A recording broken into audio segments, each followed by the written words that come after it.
Hello guys, welcome back. Imagine this. A friend of yours is trying to explain you the way to a new restaurant without using Google Maps. Go straight a couple of blocks, then turn left on the coffee shop, take the roundabout, and when you see the bakery, turn right, and the restaurant is going to be a couple of blocks from there. You're trying to keep up with the explanation, but it's not easy. When your friend sees your confused face, he tells you, "Come on, it's very easy." That's what my dad told me a couple of months ago when he explained me the way to a new dry cleaner. Easy for whom? I asked him. I got lost, by the way. When we have already traveled a route or when we have certain knowledge, we tend to think that it will be easy for others to understand it when we explain it.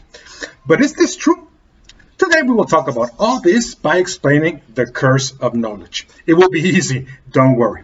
By the way, I'm recording on the road, so you might hear some birds, roosters, and other background noise. I apologize in advance. You might be thinking, Rafael is crazy. How can knowledge be a curse? The name is confusing, so let's define it. The curse of knowledge is a cognitive bias that occurs when a communicator assumes that those who receive the message have the background knowledge to understand it, which is not always the case. Now, let's play a game. Are you good in guessing songs? Try this one.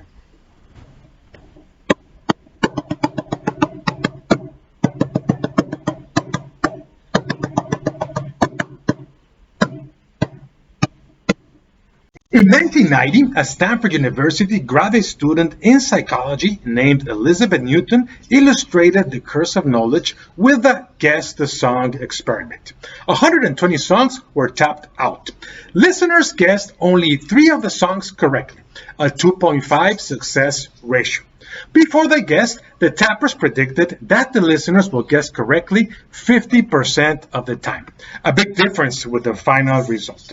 Why this difference? When you're a tapper, you hear the song in your head. When you're a listener, you don't hear music, but a random tapping close to Morse code. The tapping experience is totally different, but tappers can't recognize it. Despacito by Luis Fonsi. The curse of knowledge happens because the more we are familiar with something, the harder it is to put on the shoes of someone who's not. We lack the ability to fully ignore information that we already have. You can't unlearn what you learned. So we have a hard time understanding that others might not have the same information than us. We can't remember what questions we had when we were new to the subject. Think about the terminology and the jargon you use to explain a topic that you dominate.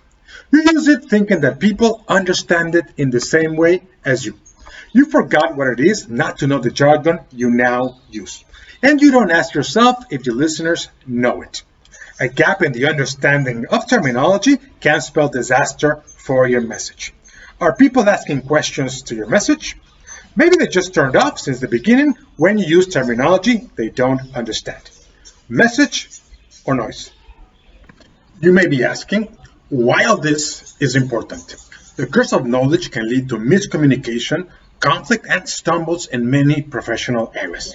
Think about the professor-student dynamics. While professors might have extensive expertise in their fields, there tends to be a big gap between what they understand and what their students understand. Do professors gauge correctly the size of this gap? In addition, the curse of knowledge can make it harder for people to understand or predict the behavior of others. For example, an experienced driver might mistakenly assume that every other driver shares a minimum of information to drive and erroneously predict their behavior in crucial moments, possibly leading to an unfortunate coordination and an accident. You may be asking what you can do about it. There are several things you can do to reduce the curse of knowledge. Number 1, know the bias. You already took this first step, but it's not enough. You need to acknowledge that you are prone to fall into it. When you are aware of this bias, you will catch yourself making wrong assumptions about the knowledge of others and adjust. How to adjust? By having empathy. When in doubt, assume lack of knowledge from the audience, but that everyone wants to understand you. Slow down and think, what information would I need, assuming I am a guy from the street?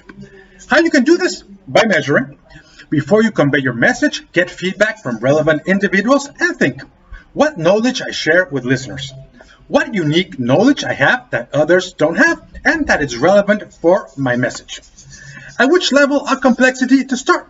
Start with basic information and tune it up if you feel the audience is okay. A golden rule, make your message as digestible as possible, but as Albert Einstein said, make everything as simple as possible, but not simpler. Just a quick side note. The term curse of knowledge was coined in a 1989 article in the Journal of Political Economy by economists Kammerer, Lowenstein, and Weber, titled The Curse of Knowledge in Economic Settings, an experimental analysis. Remember, we also mentioned the experiments on the curse of knowledge made by Elizabeth Newton. Remember Despacito? Now, a disclaimer.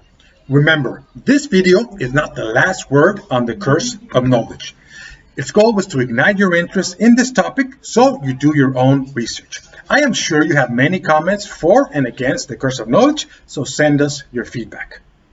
We're about to go, but first I want to invite you to take the decision-making course, Deciding How to Decide, based on behavioral economics, in which I am the professor.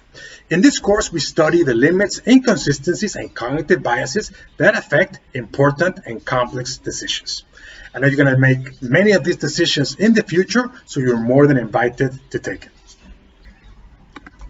Now, time to go swimming. See you next time. Thank you.